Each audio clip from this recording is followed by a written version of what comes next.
Dude, Luke, the printer's still busted. What the fuck, man?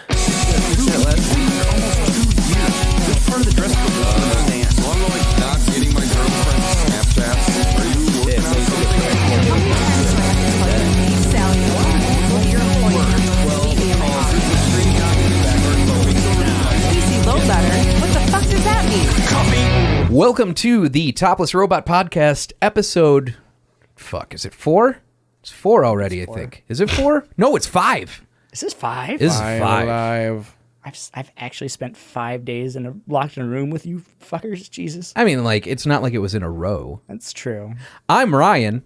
I'm Brooks. I'm Tyler. And we've got shit all to talk... No, I take that back. There was one thing that... there were actually a few things. I feel like that's a terrible way to start a podcast. We've got nothing to say. I've been Tyler. Talk to you next week. I was in a coma for 7 days. I feel like it. Goddamn. Well, no, I shouldn't say I feel like I've been... I feel like I've been in a coma for the past 2 days. So did you guys see what... Alamo Drafthouse did to raise awareness on voting? I did not. No. So everyone knows that they've got a very strict no cell phone policy. Yeah. Like, they'll kick you out. It's well known. Oh, I've seen it. My first time going, I did a double feature of Rogue One followed by It's a Wonderful Life. It's a strange combo. That's a very strange. Well, I wanted to see combos. I wanted to see It's a Wonderful Life, and I ended up getting off of work way early, and I was just like, I'll go see Rogue One. Well, so it wasn't a planned double feature. No, it was just a really weird one. No, that's one he had circled on his calendar from day one. I He's figured like, that... man, okay, they're on this in the same theater, back to back. We're doing it. I figured that this is like one of those weird, obscure Alamo Drafthouse planned back-to-back things. Like, character in It's a Wonderful Life actually says 3 words from the same line that's referenced in Rogue One. Let's watch both movies back to back and then debate Clarence, like, I can't shake him.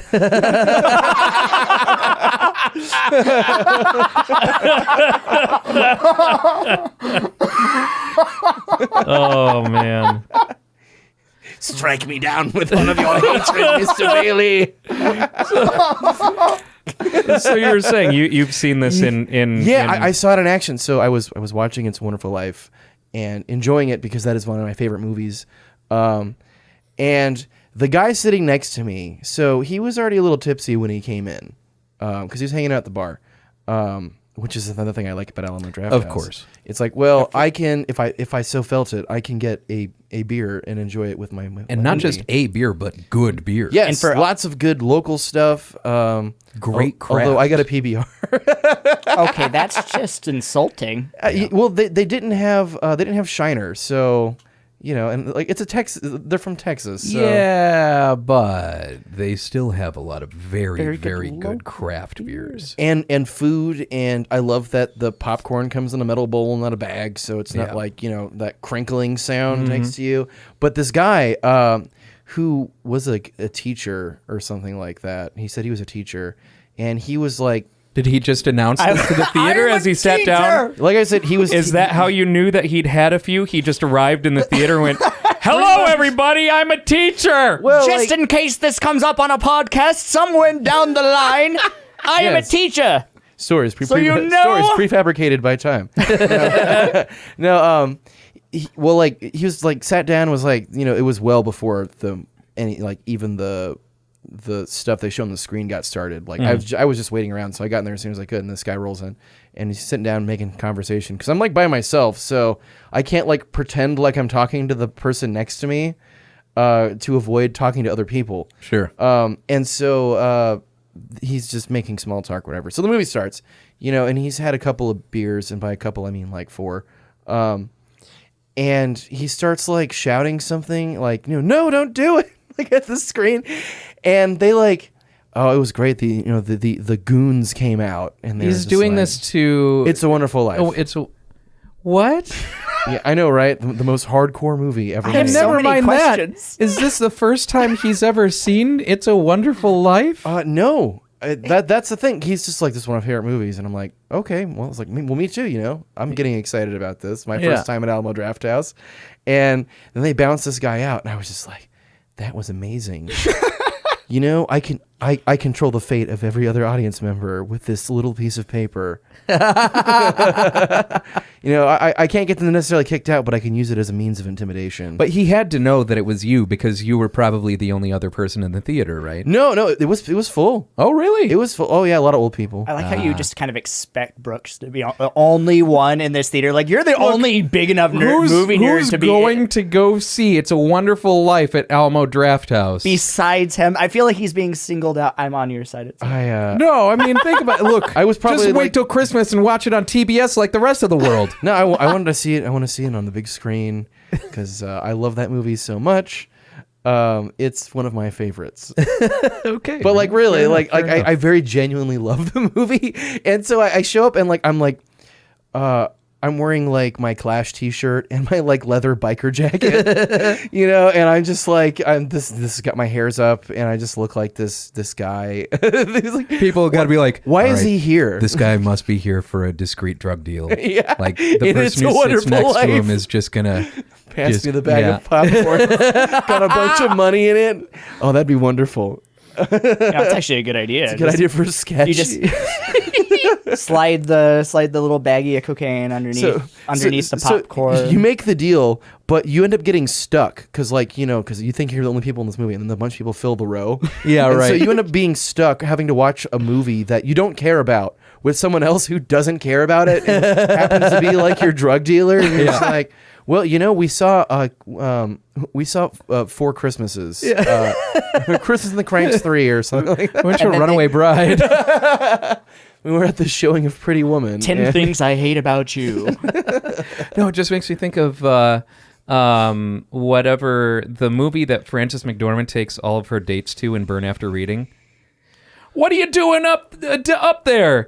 Why don't you come down? Why don't you come up here? It's like some romantic comedy or some shit that's like Runaway Bride or something like that. Something about Mary? So no, not anything nearly that funny. Okay. But no, it's like Richard Gere and someone else or something. I can't even remember. But in Burn After Reading, Frances McDormand's character is trying to find a date online, and every date she goes to see this movie with them.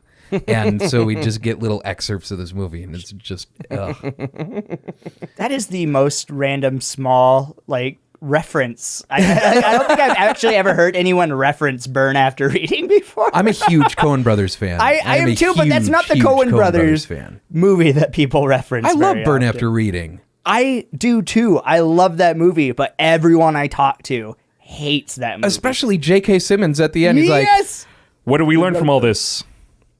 nothing. Nothing. Fucking nothing. I'm not sure, sir. Well, all right. I just love J.K. Simmons. J.K. Simmons needs to be in everything. I liked him a lot in Whiplash too. Yeah, I like him. Yeah. I like him a lot as the yellow M&M. Is he really?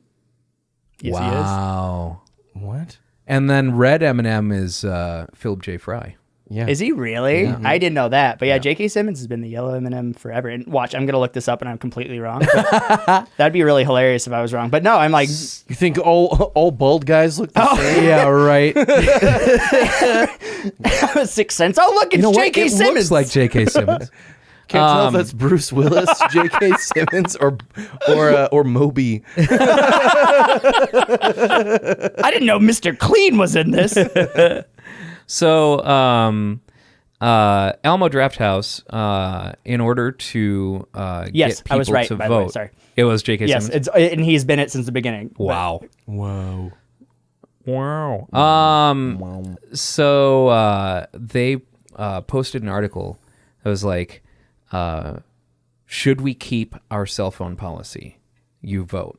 Like we're looking for feedback from the community. I'm like, what the yeah, of course you fucking should. How is this even what? This isn't how Alamo Drafthouse does anything. And I click into it and it's like, no, we're keeping it. We're keeping it. This isn't even a conversation. This is just to tell you that you need to fucking vote. You need to get out and vote. Midterm elections are coming up soon, and the deadlines for registering to vote are coming up very soon, and you need to do that right now. This has nothing at all with us changing our cell phone policy. That's because it's fantastic. not going to happen. That is fantastic. Oh, that's wonderful. No, I like a lot of the little things like that happening around. Like I know Uber and Lyft are going to be like providing rides for people that need that's them great. to get out Are and they vote. really? That's great. Yeah, That is like either really cool. free rides or like super reduced ones, so they can just like get people out because it's getting weird, man. Yeah, right.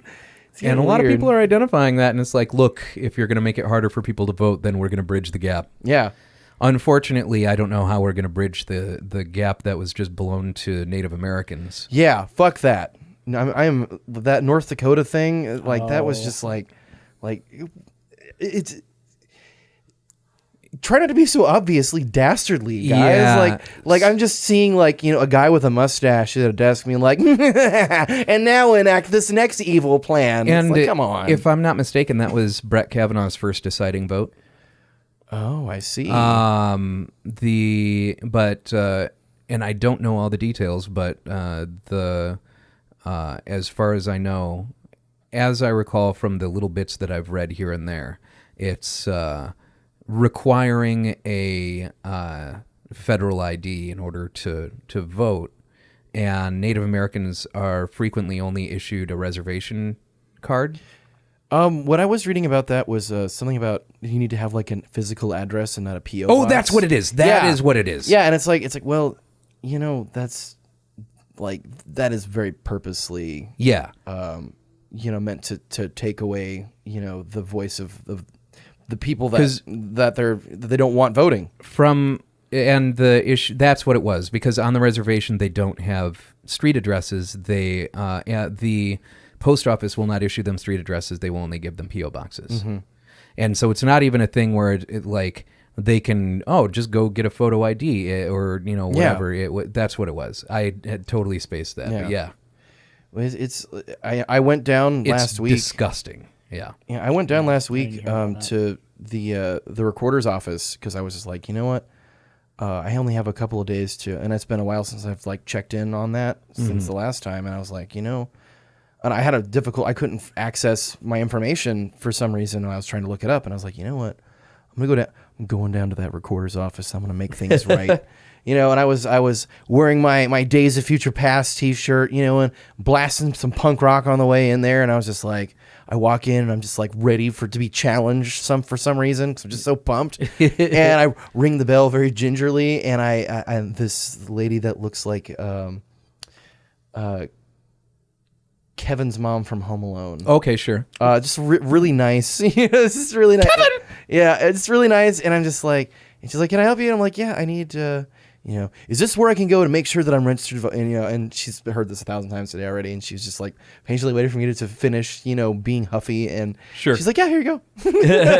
Fill out the forms. Yep, this. Timestamps it. Cool. She's like, and now you're registered to vote. And I'm just like, yeah! Took a picture outside, 'cause I'm like, yeah, this is where it begins, brothers. I showed Went down them. to the nearest army surplus store and bought a American flag, started waving it in the wind, right? Oh no, I already have an American flag. But no, it's the purpose is going to the army surplus store and getting it from there. Geez, Grandpa, I didn't know those were still a thing. I think they're still a thing. I'm pretty sure they're still a thing. Yeah. Yeah. They're not how they used to be, that's for sure. Because like I remember going when I was like 19. Speaking of and finding Grandpa. some really cool stuff, and then now I go in and it's like all brand new, like civilian combat boot type stuff. Oh, sure. So and- not like retired stuff. then. yeah, not like cool old like I'm a kid in the 80s, wearing Like a my dad's stuff. Canteen from the 60s. Yeah, big K bar. Can I Canteen quickly full interject with here? cholera You in called it. me grandpa for bringing up army surplus stores, and now you're lambasting them for not being the way that they used to be. Yeah, well, I'm not trying to resurrect the five and dime here, okay? Or Woolworths.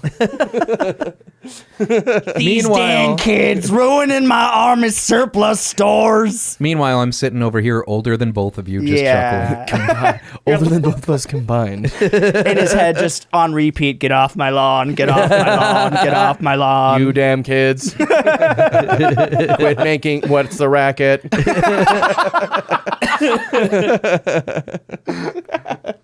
So, in other news, I feel like, especially considering we have recently been talking about the Netflix Marvel series, I was gonna bring this. that we should touch on the fact that we are not going to see an Iron Fist Season 3. Season 2 was not enough to wash the bad taste of Season 1 out of people's mouths. Apparently this is more of an unpopular opinion than I thought it was, because now I'm seeing a lot more people like, yeah, well, season 2 sucked. I thought it was fantastic. I've heard from, and granted this is anecdotal, I've heard from everyone who I know who has watched it that it was good and it made up for season 1 sucking. I would 100% agree.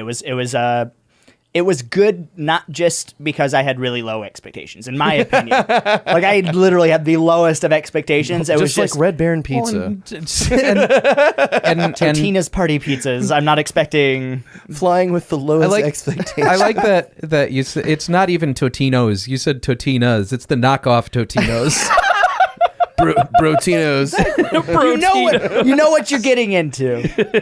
It's the dollar store Totino's. Yes, yeah. Brotinos sounds like a really upscale Buffalo Wild Wings. When when they say it's a frozen pizza with a cracker crust, they literally mean saltines.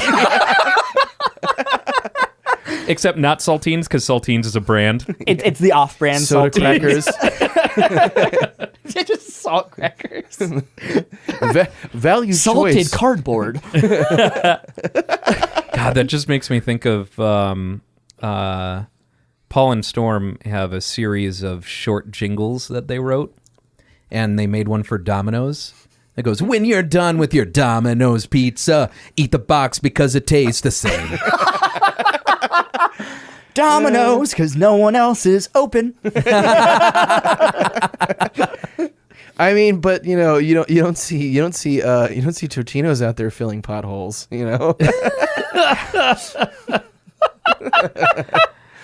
Oh man, it's true. What a weird Yeah, it universe is. we live in. Yeah.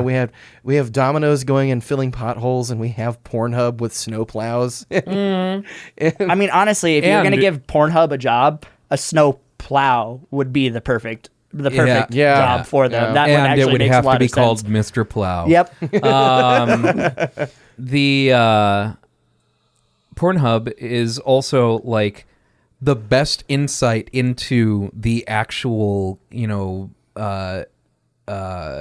personality of America. Yeah. They've become this very interesting analytics platform. It's super weird. And when they when there was the scare, the missile scare in Hawaii, how their traffic didn't see this one. spiked and then went down. Oh, yeah, I did see that. When your final moments come, so do you. Yeah. It's true. It's true. It's very true. They should have changed their tagline to that for those 2 days. But then, I mean, if you think about it, if that's your tagline, then it's like, oh, well, when my final moments are here, I'll go to that website. Yeah. Oh man, they little should depressing. advertise for funeral home stuff as well. Just like Google just AdSense. like the script for Iron Fist season 3. Oh, It's okay. It'll come back in a couple of years, and they'll put a spin on it to make it different. because the context of our conversation had changed, and we were now speaking under the Pornhub umbrella. When you Iron said Fist. Iron Fist, I didn't connect it to Netflix. I didn't think of the established Netflix series. My brain literally didn't go there. It immediately went, oh my. Iron Fist featuring Destro. Oh man. I'm honestly surprised there's not a porn parody of Iron Fist already. I'm sure there's got to be. It's gotta be. You could always do like a Wild West take on it and call it Ferris Fisticuffs. Marvel did say that Iron Fist would be coming back in some capacity. They did say, they did not rule out. Coming back to the Well, bargain bin. I mean, realistically though, Marvel's owned by Disney.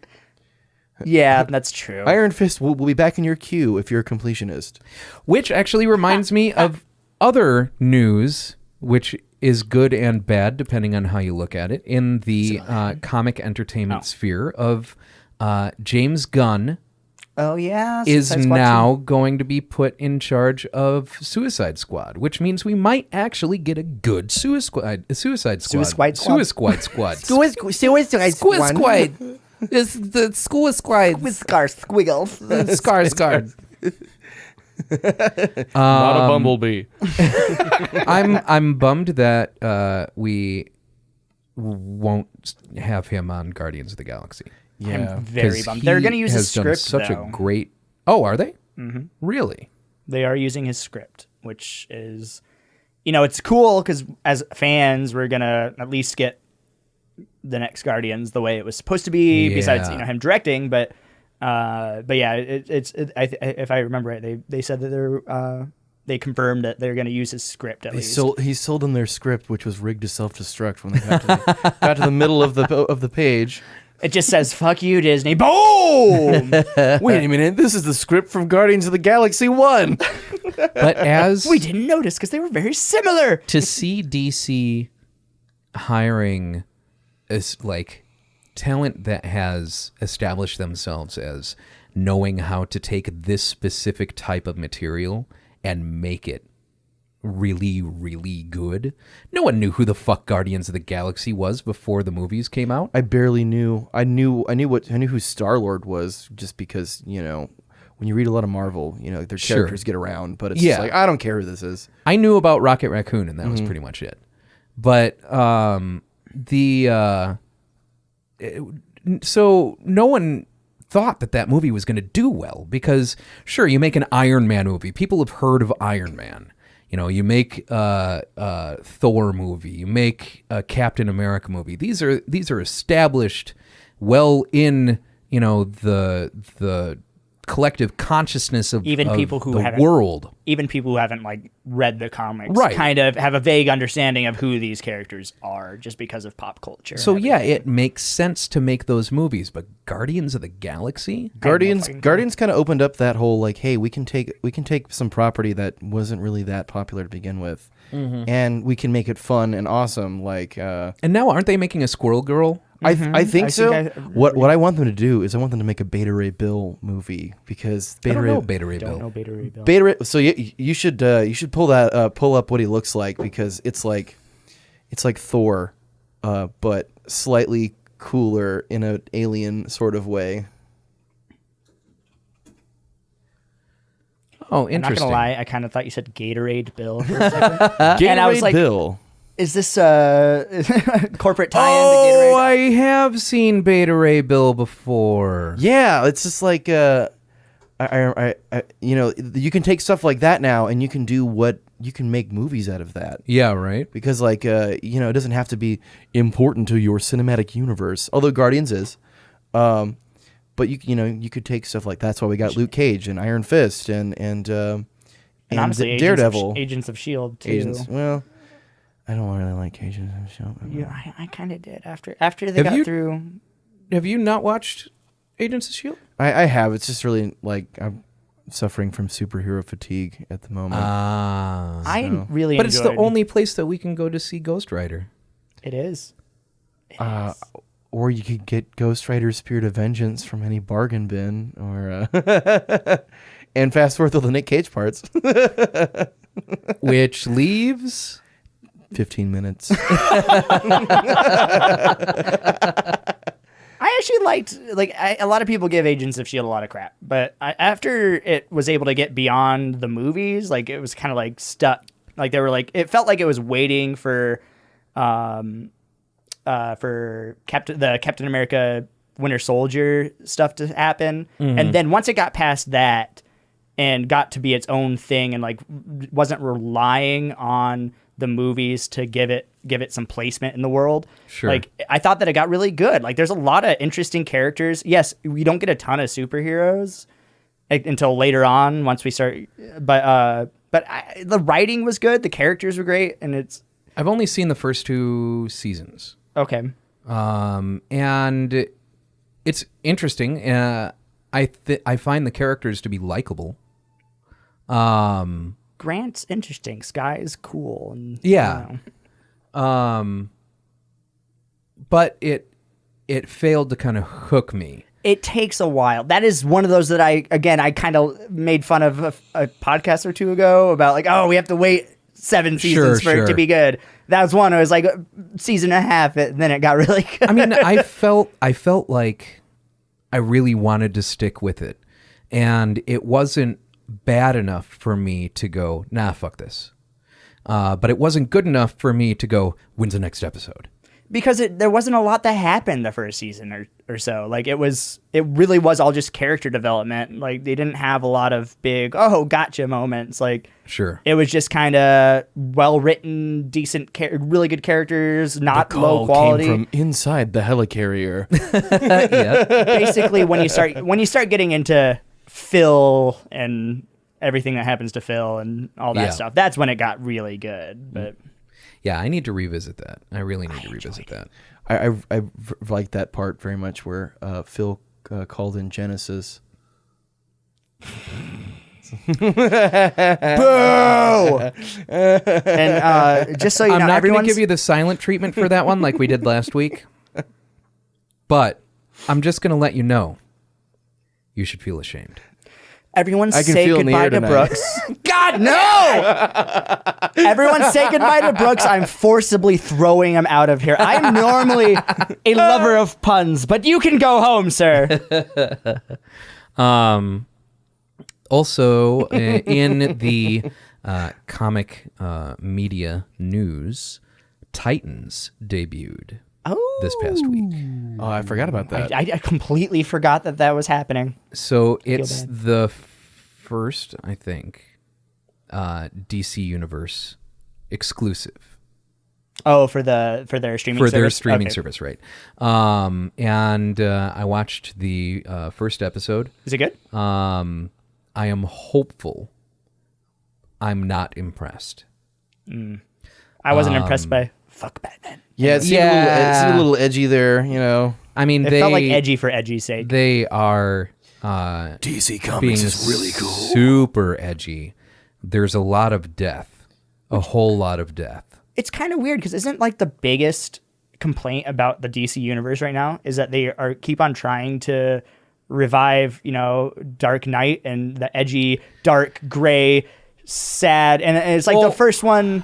So the thing with the Dark Knight, series is that I don't have a problem with how, dark it was and edgy it was. You can't make a thing like Titans follow the same formula as Dark Knight because in the Dark Knight series, all these characters, none of them are supernatural in any way, shape, or form. And they're not ever remotely portrayed in that way. So they're more portrayed in a way that explains the supernatural, and they're just normal schlubs. Yeah. Like Scarecrow and shit like that. Well, that was definitely, canon. Like, that's a thing, is that Scarecrow used a fear nerve agent, then kind of exploited that in his costuming and things like that. In his representation in like animated Batman the Animated Series and stuff like that, I think maybe you've seen him outside of the Scarecrow outfit once. Mm-hmm. Yeah, and it was like just an a unmasking, like a Scooby Doo style. I would have gotten away with it too Yeah, if it it's weren't like- for that meddling bat. Yeah, Sorry. what's cool is that Batman's rogues gallery are filled with a lot of these people are like regular people or were at one point, but then they have this supernatural facade around them that puts the super in supervillain, where it's like, Right. oh man, the Scarecrow's like really into Halloween and stuff. Yeah, right. Or like Mr. Freeze is cold and emotionless and had an accident, but now he looks like some science fiction thing, and Right. It's cool instead of trying to make it like, well, he has a blue jacket and he likes it when it's cold out, so that's Mr. Freeze now. I think Freeze Ray. so that same formula can't work in Titans because Raven is supernatural. Starfire is supernatural. Beast Boy is supernatural. Cyborg to an extent. I mean, it's not really I mean, no, supernatural, but Cyborg- it's super. Cyborg- it's fantasy sci-fi. Right, but Cyborg fits within the confines of like Dr. Freeze, right? Yeah, Where yeah. it's science building him back to be, making him able to live. It's still fantasy sci-fi, like Sure, But I get what you're saying. It fits within the established confines of the reality. It's like mad science. Yeah, the human villains. It's weird science. Stuff like that. And then you have guys like Killer Croc that are like half man, half croc. Yeah, or Man Bat and Manbit. Manbit. I like the actress they got to play Raven. Looks perfect, yeah. though young. That's so Raven. Compared. I don't know why I laughed at that one. I give you shit for Phil Collins. Yeah, That was yeah. funny. I didn't even watch that show growing up. I just love being able to use that joke. But though she seems young comparatively to Robin, Beast Boy is like a male model who's green, and Starfire I think seems interesting. Though, and I should preface all of my judgment on the fact that I got into Teen Titans from the original cartoon. Me too. I did not read any of the books. Oh, same. So I don't actually know what book canon is. What the canon that it was established for me was in the Teen Titans cartoon. Which was fun and interesting. And It was fun and well written and very interesting. And I do know that they make nods to the books with like Speedy being one of the Titans and like Aqualad. yeah, and what's his name? The beetle dude, where he's got like a parasite on his back or some shit. A parasitic beetle. He's like got a symbiotic relationship with a beetle or something. I can't remember. Venom. Yeah. Symbiotes. Oh, Look, just because I say symbiotic doesn't mean it's a symbiote. It doesn't mean it's the symbiote. could be. Will you hand me a beer, No. please? I would appreciate it if you would. You have the last one, apparently. Well, you've got one more. Unless you put the bottle cap back on an empty one. Oh, nope. You're right. We're all alcoholics. Island Lager. The only one who doesn't drink when we record podcasts is Brooks. Hi. I don't really drink that much. Neither do I. But when hanging out with friends, I usually drink. I drink a little bit. That is to say, I don't hang out with friends a lot. Because Ryan has no friends. He has people that tolerate him. But on occasions, I have been Just known kidding. to occasionally knock back a can or two of my beverage of choice, PBR. Tab. Oh. But yeah, so the long and the short on that Titans thing is we will see. I believe there are 2 episodes that are available right now, though my DCU app crashed whenever it failed to play the second episode, and they're like the standard 44-minute affair. I'm intrigued enough to give it a Continue go watching. because they spent a majority of that first episode just introducing everybody. Yeah, it's basically Titan roll call, and Remember this? yeah, I mean, kind of. They're like, did we get close enough to what you had in your mind? How about here? How about here? Maybe? Please give us attention. Give us attention. Love me. I'm hopeful. I'm also hopeful in seeing that the NBC series Constantine is one of the most popular viewed series on the DC Universe app. Is which it? hopefully would lead to a relaunch of Constantine. Oh, Because please. I John loved Constantine. Yeah. that Matt show. Ryan. I didn't as even know that was a Constantine DC was thing for a while. Oh, it's perfect. absolutely It was perfect. He is, and that's the Well, it's reason. Vertigo. It's, Oh yeah. Oh, they. That's the reason I go back. Like I stopped watching Arrow completely, and all of the CW comic book series. I don't watch 'cause any of the CW they're- series. The Flash is good. the fucking Arrow I got lost season 3. It's just I got so pissed off. Like, I have long rants about it, but that's now like 3 years old, 4 years old. Hashtag really not my Ollie Queen. Oh, I mean, he's not anyone's Ollie Queen because he's fucking Batman. Anyway, I never got into Green Arrow, so I don't know how far off the mark they could be. I just got sick of watching another fucking, rich dude decide that he was going to do something dumb. yeah, pretty much. Well, that's because he has top-notch health care, I'm not. Anyway, the only reason I know anything about Green Arrow in the first place is because I have a friend who's like, who's really very specifically into the Green Arrow and like did a good costume and stuff like that. Had as much. This was when the handlebar mustache, waxing your mustache. He was super into that at the time, and it was just. I ended up secondhand learning a bunch of stuff about the Green Arrow that's just like weird, random stuff, But whenever you hang out with people that like obscure or superheroes, or I should say, not like top tier superheroes like Batman, you learn weird stuff.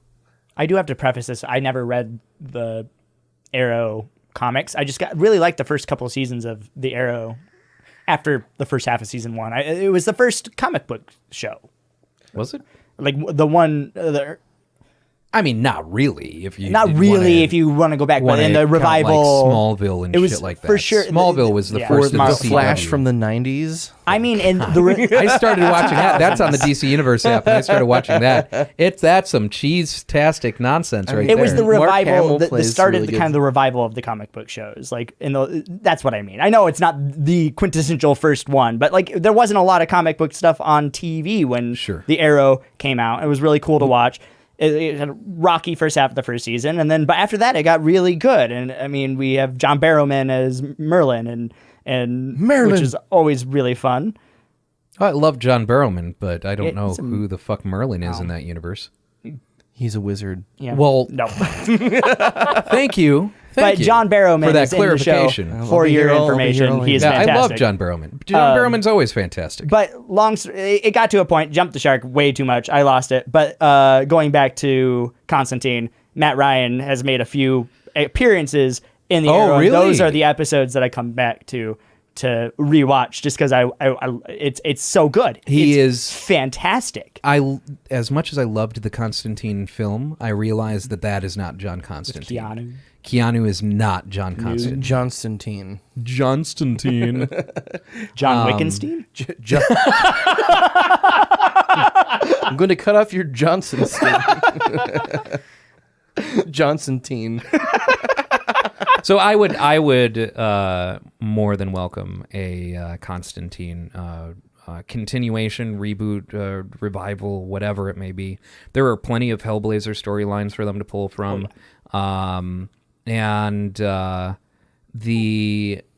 Though something that was pointed out to me by my girlfriend is that I was like, you got to watch this. I love Constantine. It's so good. And she started watching it and she goes, this is just supernatural. It's hard not to draw the comparisons.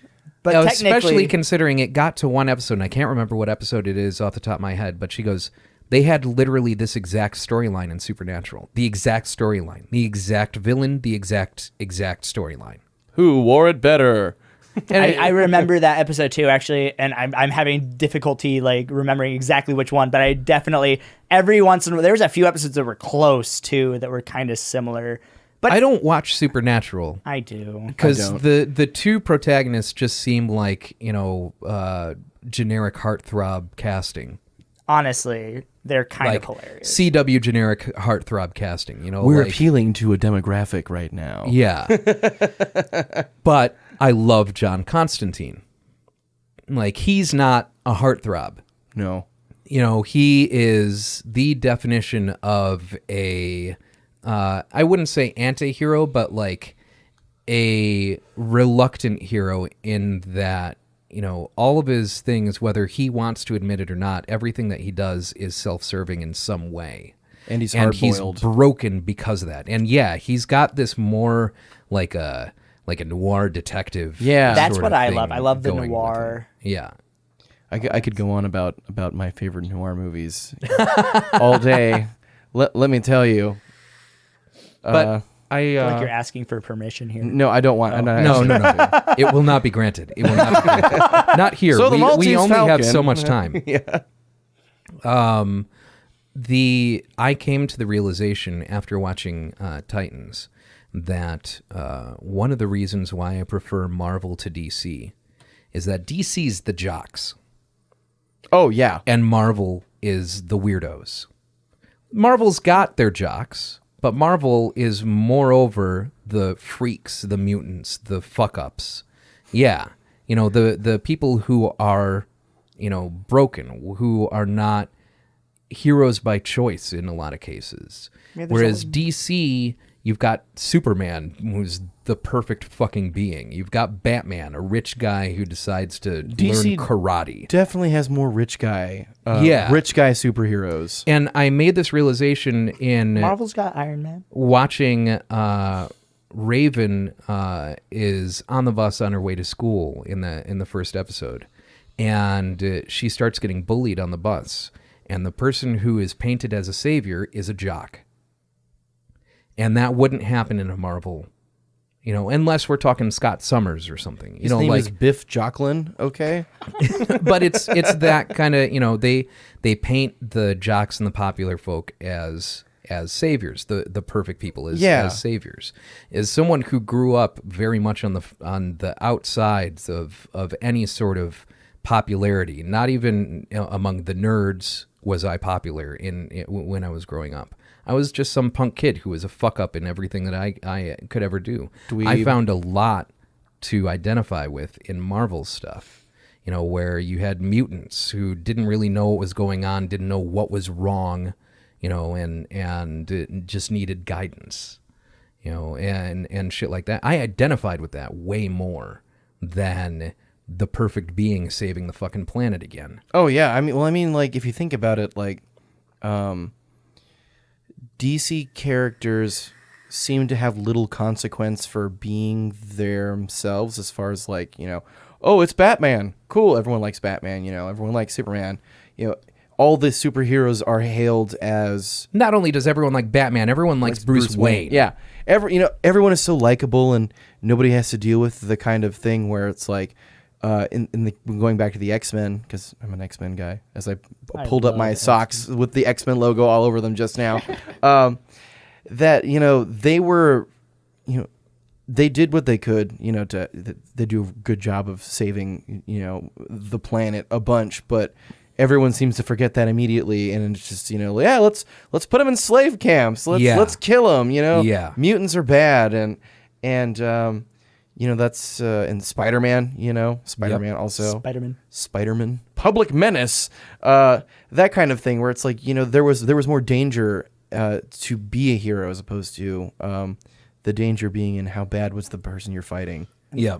I'm not a classic comic book guy. I didn't really read a lot of comics, but now I'm super, I love the movies. A lot of people are going to probably be not like the fact that I'm a movie-verse guy. I'm not a comic-verse guy. But sure. Even in the movies, that's very obviously represented, where like we see a lot more of the other versus the superheroes as other in the Marvel universe, even in the movies. Even if you include the X-Men, the crappy X1, 2, and 3. I mean, they weren't great, but they still had that awesome. X1 and 2 weren't terrible. No, I liked X2 specifically a lot. X3 is the one where it all went downhill.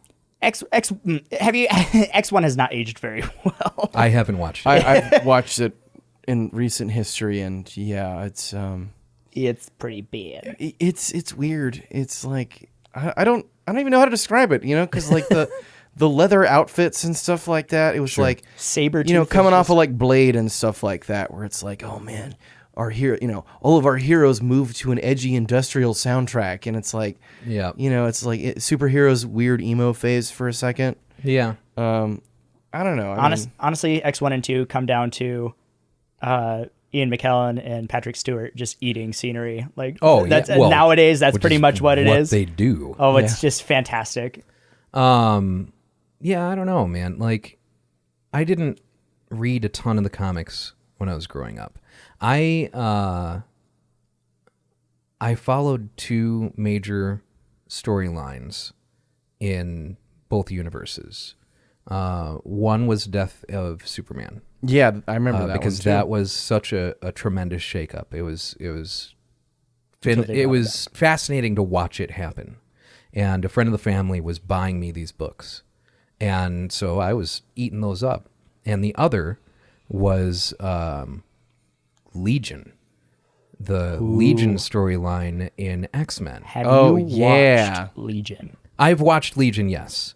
Oh my god. And it's interesting. So I'll come back to that. But between those two storylines, Legion is the one that is most fascinating to me. Because since you, Tyler, were not a reader of the books, the major Legion plot line was, so Legion is Xavier's son.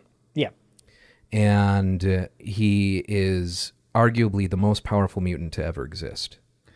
And I won't argue about that right now. Yeah. Keywords right I'm now. like, no, I mean, that's why I say arguably. You know, we can go down about how Apocalypse is the perfect original mutant and all, any of that. I mean, there's a million other options. But with this particular cocktail that Legion has, he is particularly dangerous and unpredictable. I mean, he's basically a multiple personality case where each of his personalities has different powers. Yes. I have read into it while watching the Legion show. I try to do that. So in this major line, he decides that he's going to put an end to mutant, all the mutant negativity by going back in time to kill Magneto. Oh, yeah. But he doesn't realize that back then, Magneto and his dad were very close and they were friends. And so he's about, and spoilers, if you haven't read these books and you intend to read these books, skip ahead probably, a good 5 minutes. I am so ready to geek out about the Age of Apocalypse right now. So he tracks down Magneto in the past. Like, he travels in the past, tracks down Magneto, and is about to plunge a psionic blade into Magneto's face, and Xavier jumps in the way of the blade. He kills his dad. He blinks out of existence, and the X-Men never existed. Oh, shit. Yeah. And that's when they created several X comic books that are alternate reality books, because the X-Men never existed. So, but these mutants still existed, and ushering in and I'm so stoked over here right now to start talking about the Age of Apocalypse, because the Age of Apocalypse universe, or that whole story arc, beginning with that, is probably it is my favorite X-Men storyline, and I think it's one of the greatest comic book stories, because it's akin to the mirror universe and like Star Trek and stuff like that, where because reality, the M-Cran crystal, which how's reality fractured, and so Bishop is the only X-Men that remembers the other timeline, and so you get to see familiar faces and people that are as good guys and people as bad guys that were normally switched. And it's just like Beast becomes some like evil geneticist guy, and he's super crazy. And because Charles Xavier was killed, the X-Men were never formed. Magneto attempts to form a something like the X-Men, but they weren't ready for Apocalypse when he came, and thus ushering in this strange dystopian reality in which Apocalypse rules, and mutants are being experimented on, and like there's a bunch of humans that are like in Europe, and there's nuclear. It's a hodgepodge of science fiction, parallel universe stuff, and it's super rad.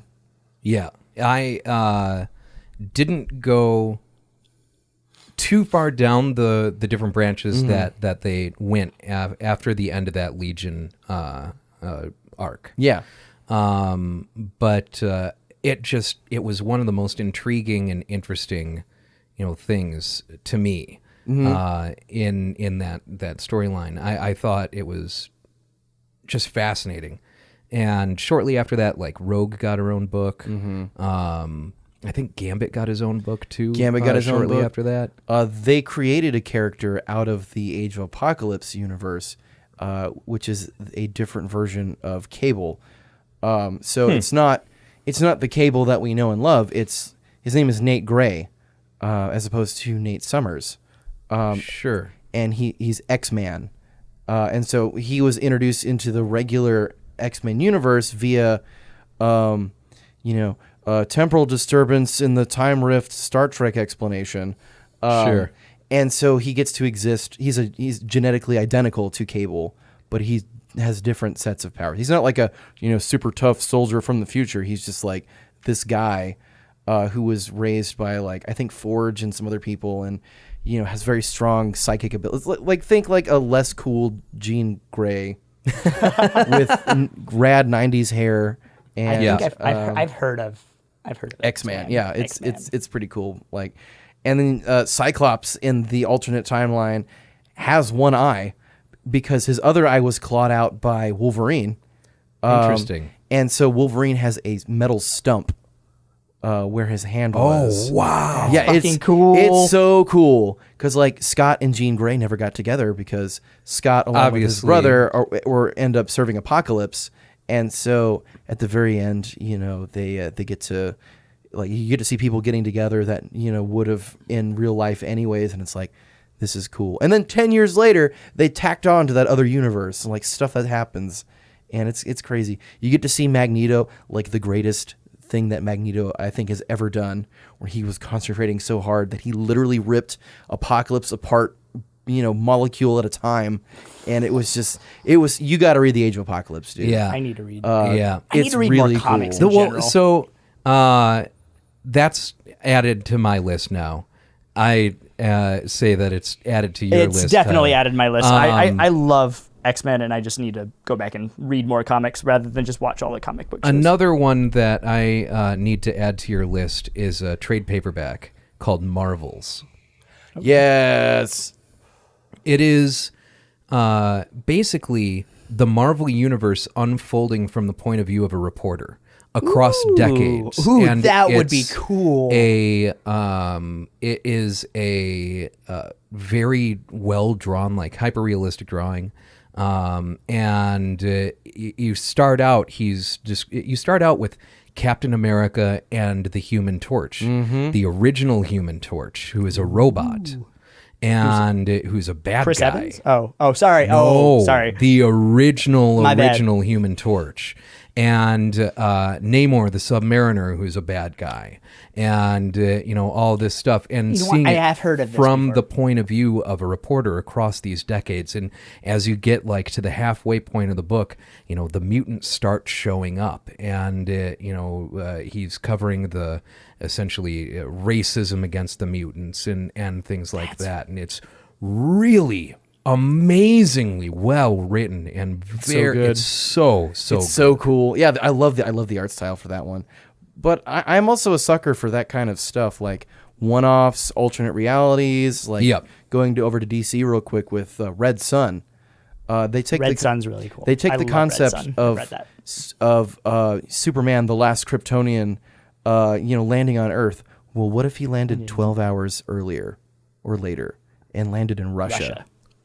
Oh, It's so yeah, good. I've heard about So this. good. And that I've one is heard about so this. cool because it takes a character like Superman, who is inherently wants to do good, and he's serving the state and things like that. And then as time progresses, you have different, because Superman wasn't blah blah blah, then he became blah blah blah, and so they and everyone is like that. The Green Lantern is this hardcore his thing is they found him in a POW camp, and he mentally fortified himself by imagining exactly the process it would take to rebuild the prison camp, brick by brick. and like so that's how he harnesses willpower, and so like that's the kind of will that Hal Jordan has. And Batman's like a resistance fighter in the Soviet Union, like so it's more like guerrilla warfare stuff. And Wonder Woman is still Wonder Woman, but ends up siding with the Soviet Union, like not like as and Aquaman. There's everything is all screwy, and it's super cool. It sounds really fascinating. is really That's good. added to my list now. Yeah. And it's cool. Our ever expanding list that Because- will Yeah, right. never be filled or never be finished. you take Superman's core, beliefs in, truth, justice, and the blank way, in this case, Soviet Union way, and how far he will go to save, and I'm air quoting here, save people to a point where he's like basically lobotomizing people, like reforming criminals by attaching like cybernetic stuff to their heads, via Brainiac. And then Bizarro gets created as a weapon against the Soviet Union by Lex Luthor, who becomes the president of the United States and marries Interesting. Lois Lane. Interesting. It's very cool. Very interesting. It's I'm gonna have to give that a read for sure. Yeah, it's like an hour and a half's worth of reading. It's really, really good. man, Maybe less. we've been really comic heavy on this episode. We have been. I no complaints from me over here. I love that stuff. It's as much as I have enjoyed comics in the past. I don't have as storied a history with comics as many people. Me neither. And I do. So it is definitely one of my weaker areas. But I'd love. I mean, make me up a fucking list of like. Honestly, must-read. I will would like make you a list, and it won't just be Marvel or DC stuff either, because there's a lot of really good. Oh, there's really good Dark Horse stuff out there. That's not really Star good Wars. Image. Valiant, Malibu Comics. But what I'll tell you what. Mm-hmm. Make up your list of must reads, and let's post it on the website. I will like it. I will gladly do that, because like I've now with this renaissance of interest in comics and stuff like that, it's really wonderful to be able to like talk to people about it now and stuff, and not just the same three guys talking about, remember that time in that one issue where we found out that Cable's favorite album is Live at the Sands by Frank Sinatra? Because that's like the most obscure, like, nerd, like, and I'm proud of it too. Just like, yeah, I know what his favorite album is, and I know what Domino's favorite album is, and she's a fashion punk because her favorite album is Sex Pistols. Never mind the bollocks. And I'm just like, you sell out. Aw, we still Do you even like music? Do you even know? All right, so we should probably wrap it up here, because I know Tyler is dancing in his seat. Yeah. Tyler has to pee, and I so have to do pee I. so bad. The Wizard. So bad. I have to go to the Whiz Palace. So, Whiz Biz. Tyler, in that case, I'll give you the first rant of this week. Is your rant that you have to pee? My rant is that I've had to pee for the last 20 minutes, and I'm going to explode. And that's my rant for the moment. I don't really actually have anything that I'm super angry about, except for stuff that's 5 years old. Yeah. Actually, I've been having a little bit of a rant in my head for the longest time. The Hobbit 3 is the worst, but I'm going to just kind of cut it off there, because I think everyone knows, but The Hobbit 3 is the worst. And The Hobbit is the worst Lord of the Rings property ever. And I'm really, really scared for the Amazon. I do have a rant. I'm really scared for the Amazon Lord of the Rings adaptation. I don't know if you saw that's something that is happening. Not, no. They're doing an Amazon... There's been an awakening. There has been. It's making me have to pee less. So my rage is literally making me have to pee less. It's like, no, wait, we can hold on to this. We need to have get this a moment. out. We need to get this out instead of that for now. So we have 3 ages of Lord of the Rings the Lord of the Rings universe to deal with. And To be fair, it's the Hobbit universe. no, listen to me for a second. the Tom Bombaverse. So, can we please at this point? Because they've decided that instead of going, back to the first age with we can get Melkor, we can get all the other 2 Dark Lords that there have been. They're going to go with young Aragorn. Why? Why do we need to see more of Aragorn's life? We've already, the 3 movies that have already existed, those are, as far as I'm concerned, they were perfect. Lord of the Rings, Fellowship of the Ring, Two Towers, Return of the King. almost as close to as perfect as you can get. We talking for theatrical or extended? theatrical, extended especially. Theatrical, not bad for what the time frame that they had. Like it's beautiful. It's amazing. I love the books. I love the movies. The movies are perfect. I still can't We believe don't they need- gave Lord of the Rings to the guy that did Meet the Feebles. Yeah, I know.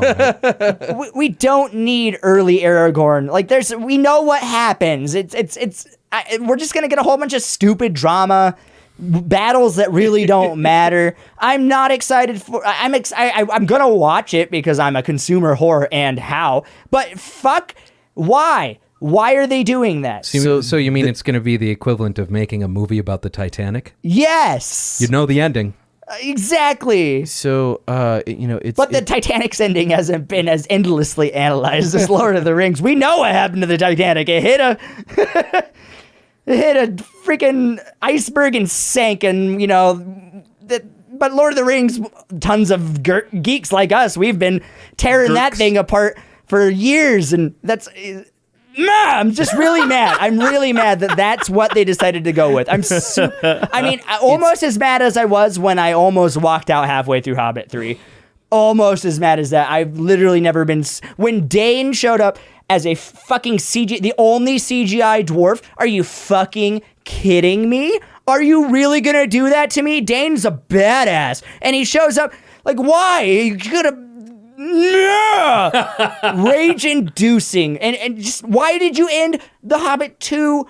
Or why didn't you end The Hobbit 2 with Smaug's death? Why did you start Hobbit 3 with Smaug's death? That makes no fucking sense. Like, let's take the most dramatic part of the book and make it the beginning of a movie. Are you kidding me? Are you fucking kidding me? Record Anyway. scratch. Yeah, that's me. I'm the giant dragon. You might be wondering how I got myself here. Oh, Jesus. And then you keep giving it... I don't even remember his name because he didn't exist in the books.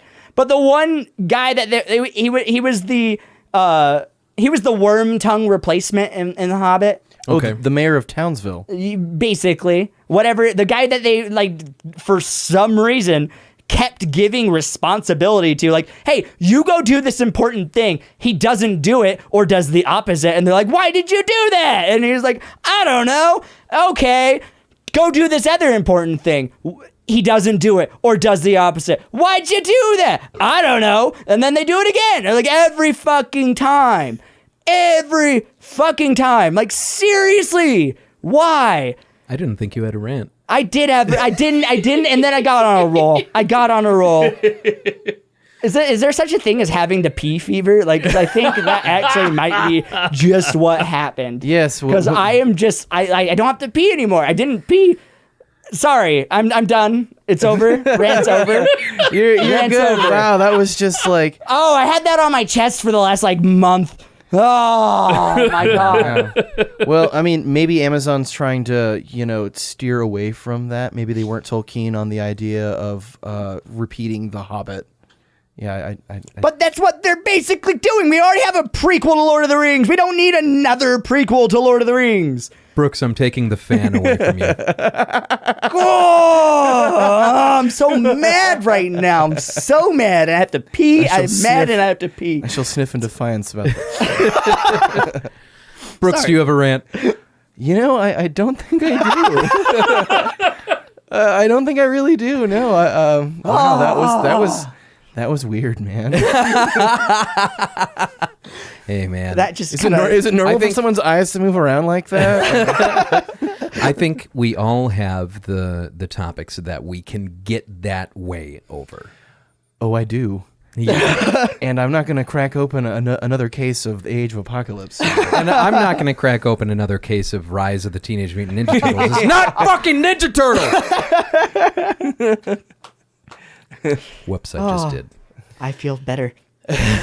All right, that's going to do us for this week. Remember, you can give us a call and leave a voicemail. We will play your voicemail on the podcast and respond to whatever you have to say at 805-222-6287. Thanks for tuning in again this week. Be sure to review us on the platforms that allow it, because it helps us gain more listeners, helps us get a little bit of visibility, and we appreciate that a great deal. Indeed. I don't have anything more to say except be excellent to each other. I've been Ryan. Bye. And I've been Brooks. And I'm Tyler, and I really have to pee. Micturate at your discretion. See you next week. I can't. I'm taking off today and breathe. Sometimes you have to sit if you want to make a stand. Take the shit, taking liberties. Taking liberties. Luke, it says I'm locked out of my account again.